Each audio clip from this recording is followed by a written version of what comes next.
तो जय हिंद मेरे प्यारे साथियों। दोस्तों, भारतीय डाक विभाग यानी कि इंडिया पोस्ट ऑफिस जीडीएस के रिगार्डिंग में यहां पर एक बहुत बड़ी खुशखबरी सामने निकल करके आ चुकी है। जी हां दोस्तों, जीडीएस एम्प्लॉय की अप्रैल महीने की सैलरी यहां पर आ गई है।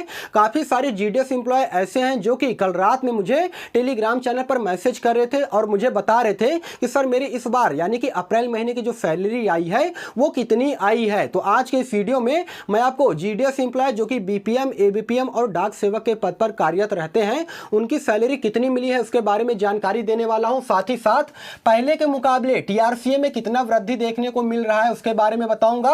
और जो डीए है जिसे हम लोग महंगाई भत्ता के नाम से जानते हैं, इस बार कितना डीए जो है इंक्लूड होकर के आया है, सारा ए टू जेड जानकारी जो है मैं आपको आज के इस वीडियो में बताने वाला हूं। बशर्ते वीडियो को आप लोग एक लाइक जरूर कीजिएगा और चैनल पर अगर आप सभी लोग पहली बार या फिर नए होना तो चैनल को भी जरूर सब्सक्राइब कीजिएगा इसी प्रकार के गवर्नमेंट जॉब के मोर अपडेट के लिए। तो दोस्तों आइए बिना समय गवाए वीडियो को कंटिन्यू करते हैं। देखिए, मैं अप्रैल 2024 के सैलरी की अगर मैं बात करूंगा तो सबसे पहले मैं बीपीएम जिसे हम लोग ब्रांच पोस्ट मास्टर के नाम से जानते हैं उनकी सैलरी के बारे में जान लेते हैं। तो देखिए, एक बीपीएम को बेसिक पे 12,000 इस बार दिया गया है जो कि हर बार दिया जाता है। उसके अलावा अगर मैं महंगाई भत्ता जिसे हम लोग डीए बोलते हैं, अगर डीए की बात करूंगा तो 50% का डीए इंक्लूड होकर के इस बार एक जीडीएस एम्प्लॉय को मिला है। यानी कि अगर आप 12,000 का 50% निकालोगे तो 6,000 निकल करके आएगा। देखिए, पहले क्या होता था दोस्तों कि जो डीए है ना वो 46% मिलता था, लेकिन अब जनवरी महीने में क्या किया गया है कि जनवरी महीने से ये 46% के डीए को बढ़ा करके 50% का कर दिया गया है। यानी कि सीधे तौर पे यहां पर 4% का इंक्रीमेंट जो है महंगाई भत्ता में देखने को मिल रहा है। उसके अलावा एक बीपीएम कर्मचारी को ऑफिस मेंटेनेंस के रूप में 250 रुपए या फिर 300 रुपए दिए जाते हैं। वो लोकेशन पे वेरी करता है कि कौन सा इंप्लॉय जो है वो कहां पर कार्यरत है, यानी कि ग्रामीण क्षेत्र में काम कर रहा है कि शहरी क्षेत्र में काम कर रहा है।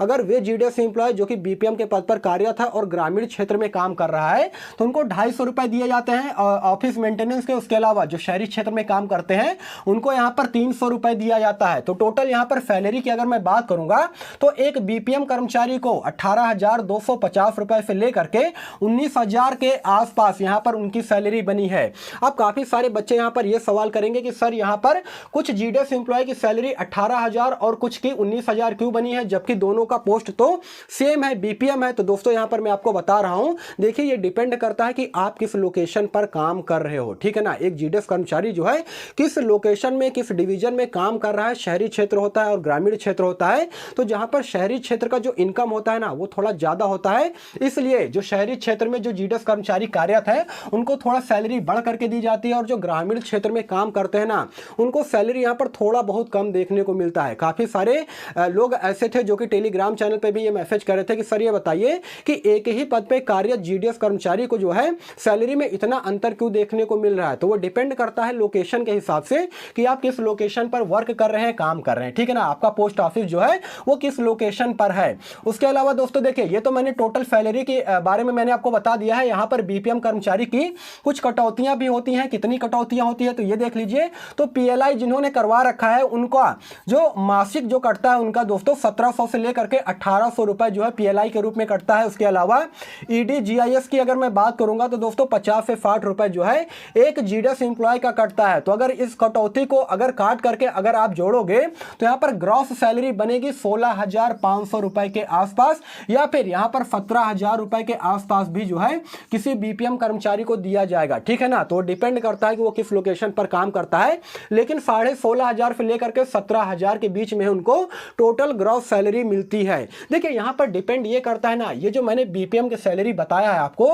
वे बीपीएम है जिनका की काम करते हुए 2 साल 3 साल 4 साल हुए हैं, ठीक है ना। लेकिन जिस बीपीएम कर्मचारी को भारतीय डाक विभाग में काम करते हुए 10 साल से ज्यादा का समय बीत चुका है उनको यहां पर सैलरी के रूप में दोस्तों 21,000 रुपए दिया जाता है। अब इसमें दोस्तों बेसिक पे, महंगाई भत्ता, ऑफिस मेंटेनेंस वगैरह और सारी कटौतियां जो है शामिल है, क्योंकि इनको देखिए इनके पास काम का एक्सपीरियंस जाता है, वे काफी समय से काम कर रहे हैं, इस वजह से इनकी सैलरी जो है इनको ज्यादा मिलती है। ये मैं आपको बीपीएम का बता रहा हूं, ठीक है ना। लेकिन वहीं पर अगर एबीपीएम या फिर डाक सेवक की अगर मैं बात करूंगा सैलरी की, जिनको कि भारतीय डाक विभाग में काम करते हुए 10 साल से ज्यादा का समय बीत चुका है, उनको यहां पर 18,000 से ज्यादा की सैलरी जो है दी जाती है, क्योंकि इनके पास काम का एक्सपीरियंस ज्यादा है और ये लंबे समय से भारतीय डाक विभाग में कार्यरत है। ठीक है ना।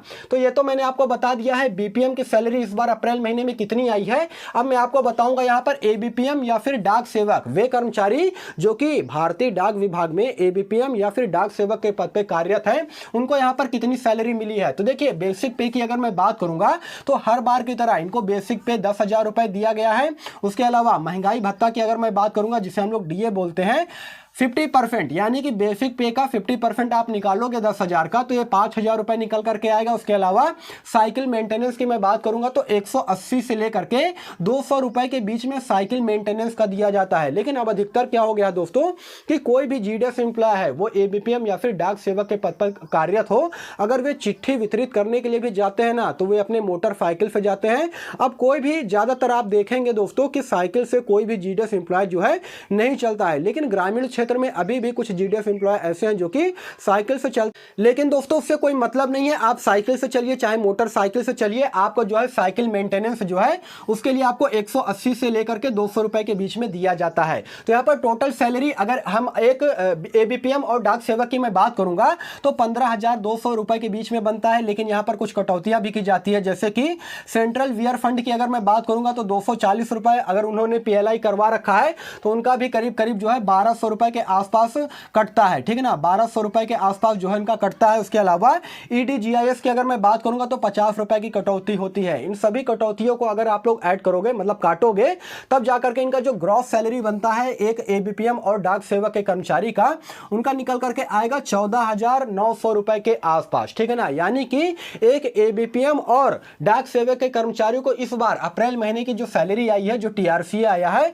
वो 14,900 रुपए के आसपास दिया गया है। देखिए कोई कोई जीडीएस एम्प्लॉय ऐसा है जिसकी सैलरी में थोड़ा सा वृद्धि भी देखने को मिले होगा या फिर थोड़ा कमी भी आई होगी। तो आप लोग ये मत कहिएगा कि सर मेरी सैलरी फिर कम क्यों आई है या फिर मेरी सैलरी ज्यादा क्यों आई है, क्योंकि लोकेशन पे भी काफी कुछ डिपेंड करता है, जैसा कि मैंने आपको शुरुआत में ही बता दिया है। और दोस्तों साथ ही साथ मैं आपको यहाँ पर एक बात और बताना चाहता हूँ, काफी सारे जीडीएस एम्प्लॉय ऐसे हैं जिनकी अभी सैलरी नहीं आई है। तो आप लोग बिल्कुल भी परेशान मत होइए, 1 से 2 दिन के बीच में आ जाएगा। कहीं कहीं होता है ना कि देखिए लोकेशन पे वेरी करता है, कहीं पर सैलरी 1 से 2 दिन पहले आ जाती है और कहीं से 1 से 2 दिन डिले हो जाता है। तो आप लोग घबराइए मत, 1 से 2 दिन के अंदर में आपका जो सैलरी है आपके अकाउंट में आ जाएगा। तो दोस्तों यही सारा सब कुछ जानकारी देना था। वीडियो आपको कैसा लगा? आई होप कि वीडियो आपको इन्फॉर्मेटिव लगा होगा। यदि वीडियो आपको इन्फॉर्मेटिव लगा हो तो वीडियो को लाइक कीजिएगा, चैनल को सब्सक्राइब कीजिएगा। और अभी अगर आप हमारे टेलीग्राम चैनल से नहीं जुड़े हैं तो जल्द से जल्द मेरे टेलीग्राम चैनल से जुड़ जाइए। टेलीग्राम चैनल का लिंक मैंने वीडियो के डिस्क्रिप्शन में ऑलरेडी डाल रखा है, वहां से आपको काफी बेनिफिट मिलेगा। बाकी फिर मिलूंगा किसी नेक्स्ट वीडियो में, तब तक के लिए धन्यवाद।